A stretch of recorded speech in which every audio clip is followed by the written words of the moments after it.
Hi friends, എൻ്റെ ഈ topic വന്നിട്ട് മാക്ബത്ത് എന്നുള്ള ഷേക്സ്പിയറിൻ്റെ ഡ്രാമയുടെ ഒരു സമ്മറിയാണ്. ഓക്കെ, സമ്മറിയിലേക്ക് പോവാം. Duncan was the king of Scotland. He was old, benevolent and gracious. The Thane or Lord of Cawdor, whom he trusted very much, betrayed him and turned a rebel. He helped the invading king of Norway against Duncan. Macbeth, Duncan's cousin and general, showed great valor in putting down the rebellion and defeating both Cawdor and Norway. After the victorious battle, he was returning home with Banquo, another Scottish general. On their way on a barren heath, they were stopped by a strange appearance of three figures like women. They had beard, and their withered skins and wild attire made them look unlike any earthly creatures. They were the three witches or weird sisters. They foretell that Macbeth shall be king of Scotland and Banquo the father of many kings. While they stood pondering on the prediction, a messenger from the king arrived and conveyed the news that Macbeth was made the Thane of Cawdor. This happy news, which proves the prediction of the first witch came true, inflamed in Macbeth the ambition that he is defined to become the king of Scotland. When Macbeth told his wife about the strange prediction of the witches and how the first prediction came true, Lady Macbeth persuaded him to kill Duncan to fulfill his ambition. It happened that Duncan came to Macbeth's house with his two sons, Malcolm and Donalbain, accompanied by many thanes and attendants. They were given a royal welcome at the castle. The king, being tired with his journey, went early to bed. He had been pleased with the hospitality of his host and hostess. Lady Macbeth was honored with the present of a rich diamond. In the middle of the night, Lady Macbeth awoke to plot the murder. She knew that her husband won't do a heinous crime of killing his guest and king. He was also afraid of the consequences. So she took the dagger and stole into the state chamber with the intention of murdering the old king. But when she looked at his innocent face, she saw something in his face which resembled her own father. She was unnerved and returned to her chamber. There, she consulted with her husband. He was wondering and hesitated. His scruples prevented him from committing such a crime. She encouraged Macbeth to commit the murder. She explained how easy the deed was.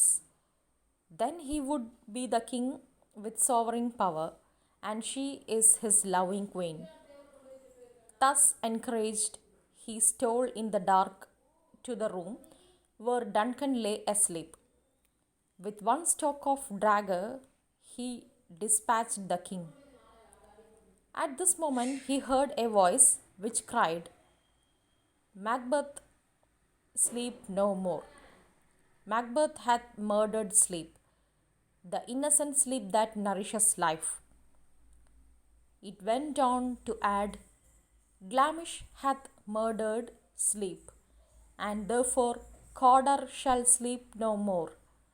Macbeth shall sleep no more."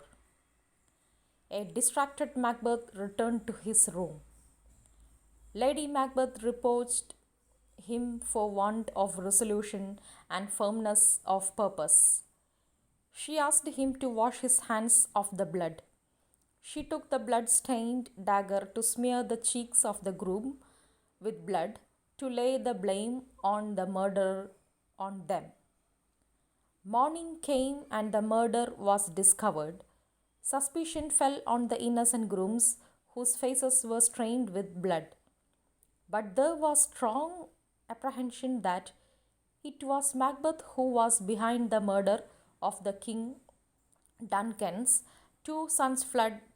Malcolm, the eldest, sought refuge in the English court, and the youngest, Donalbain, fled to Ireland. Having no successors left to the throne, Macbeth, the next heir, was crowned king. Thus, the prediction of the witches was accomplished. Though he was the most powerful man in the kingdom, he felt his position insecure and suspected those around him. Macbeth met the witches again. They warned him against the noble Macduff, but gave him courage, telling him that no one would defeat him till Burnham Wood came to Dunsinane. Macduff had meanwhile gone to England to collect an army to fight against Macbeth. In his absence, Macbeth killed his entire family. This and other cruel deeds alienated all the chiefs and nobles from Macbeth. They fled to join with Malcolm and Macduff. They formed a huge army raised in England and were approaching Scotland. Those who could not join publicly in the great army wished to success to the invading army. Everyone hated Macbeth. Lady Macbeth, bitten with remorse, lost her sleep, and she was on the verge of madness. Unable to bear the fear and remorse of guilt, she killed herself. By this event, he was left alone. There was no one to love and care for him. He grew careless of life and wished for death. The nearer approach of Malcolm's army made him desperate. He resolved to fight the enemy with armor on his back. Further, the prophecy of the witches that he would not be defeated till Burnham Wood came to Dunsinane, which he thought would never happen. With this thought and readiness for fight, he shut himself up in his strong castle. One day, a messenger, all shaken with fear, came to Macbeth and reported that as he stood upon his watch on the hill, he saw the Burnham Wood moving. Now he began to doubt the equivocal prediction of the weird sisters.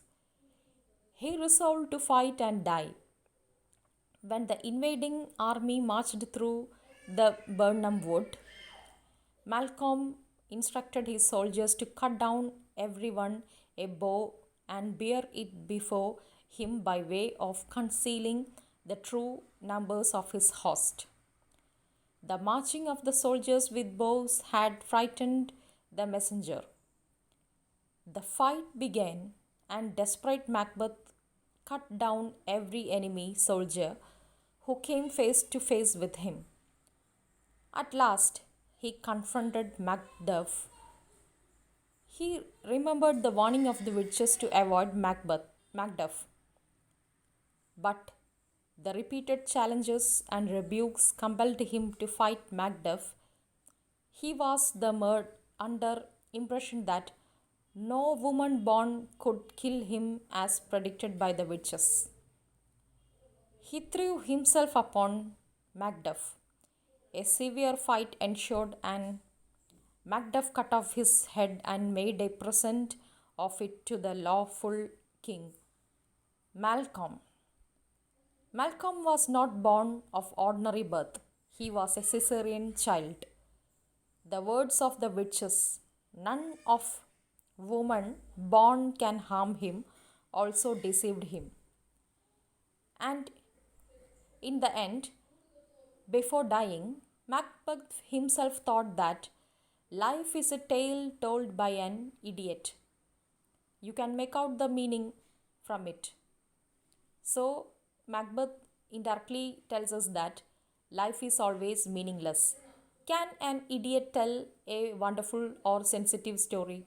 So, through Macbeth, Shakespeare tells us that life is told by an idiot. So, that's for the summary. Thanks for watching.